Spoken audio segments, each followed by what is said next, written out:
How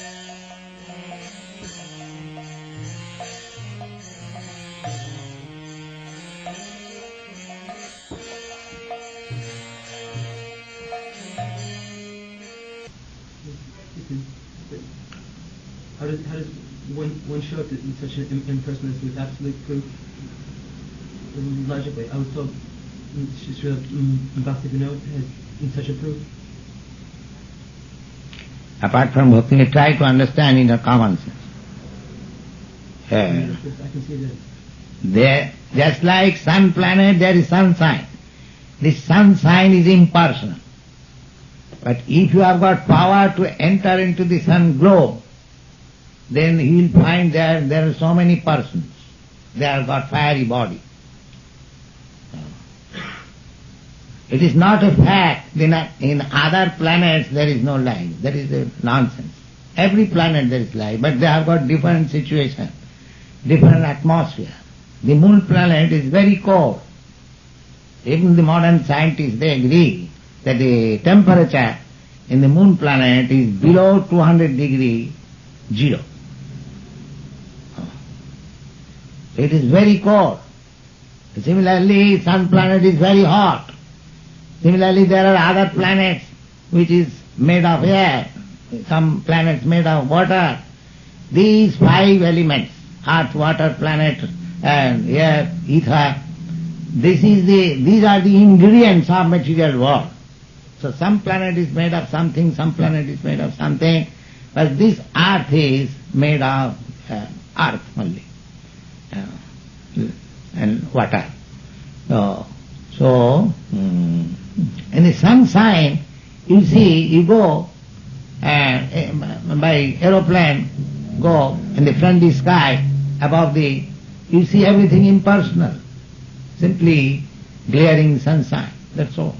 But that does not mean it is impersonal. There are many planets within the sunshine, millions of planets, but you cannot see. Similarly, persons who cannot see beyond the Brahma Jyoti, the transcendental rays of the spiritual sky, they are impersonal. They are impersonal. But one who goes to the transcendental planets, Vaikunthas, Golok Vrindavan, they see God is their planet, a person. As you are person, I am person, you will find person.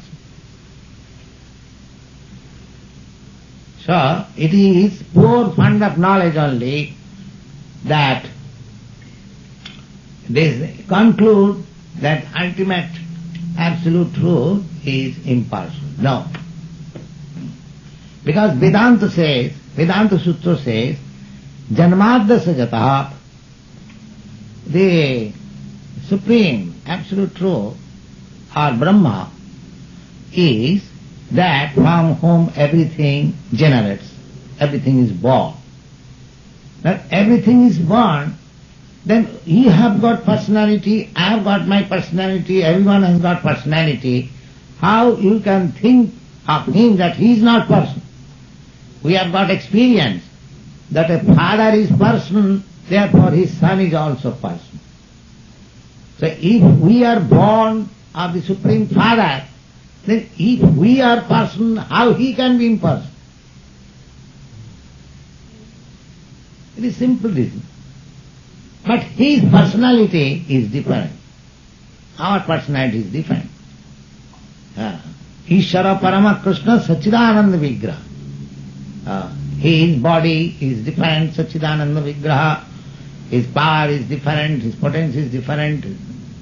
Different means that is all spiritual. The difference of spirit and matter, we can understand that spirit is the basic principle of movement of matter.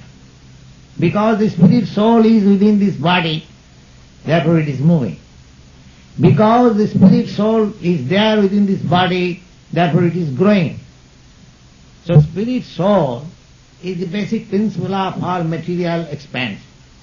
Similarly, God being full spirit, whole spirit, He is the basic principle of all cosmic manifestations. But He is person. These things are there. In the Bhagavad Gita I read, Arjuna says that it is very difficult to understand your personality. People are bewildered, but he is person. And in the Katha Upanishad and many other Upanishads, it is said, Nitya Nityanam Chetanas Chetananam. He is the chief eternal amongst all eternal. That means we, living entities, we are also eternal. But he is the chief eternal. So if we are persons, then he is also person. In the Bhagavad Gita also, the Lord says that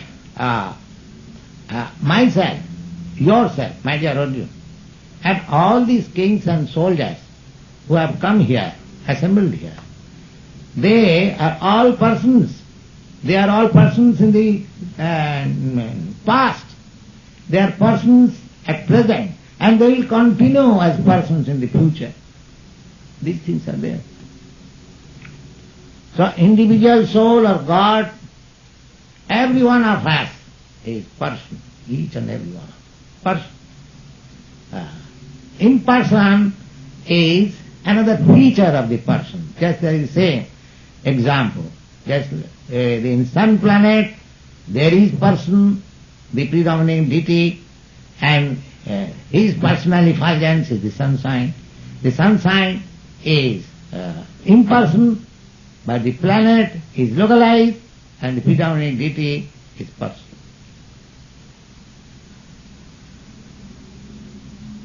The Bhagavad confirms it, Brahmeti Paramatmaiti Bhagavaniti Sardate. The absolute truth is one. Just like the sun, the sunshine, and the deity within the sun, that is one unit.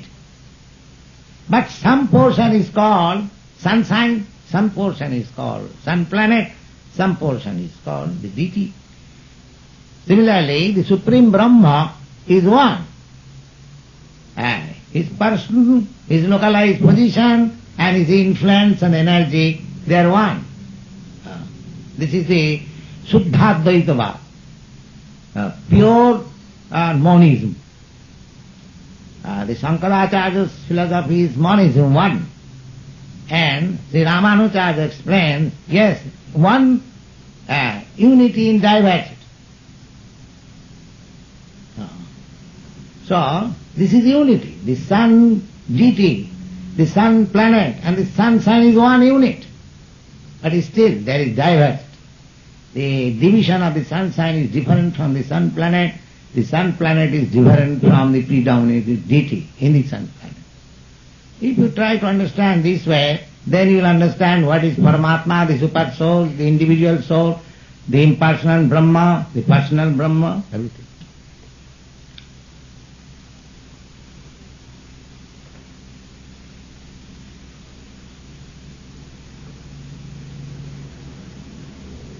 Is that clear?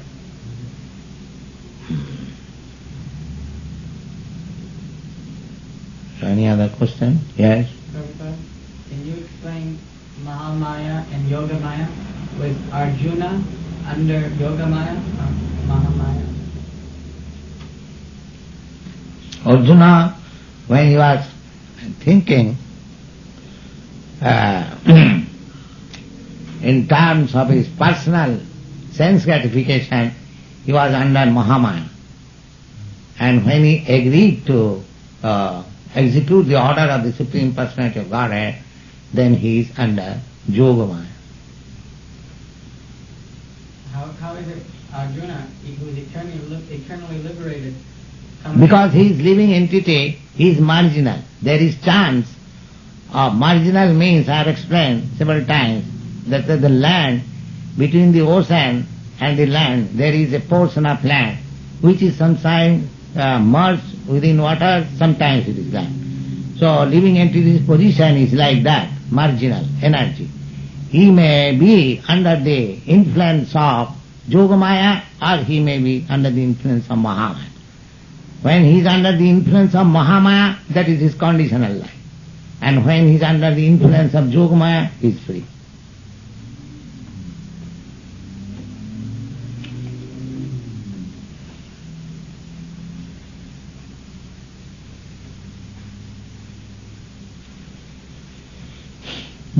chant Hare Krishna.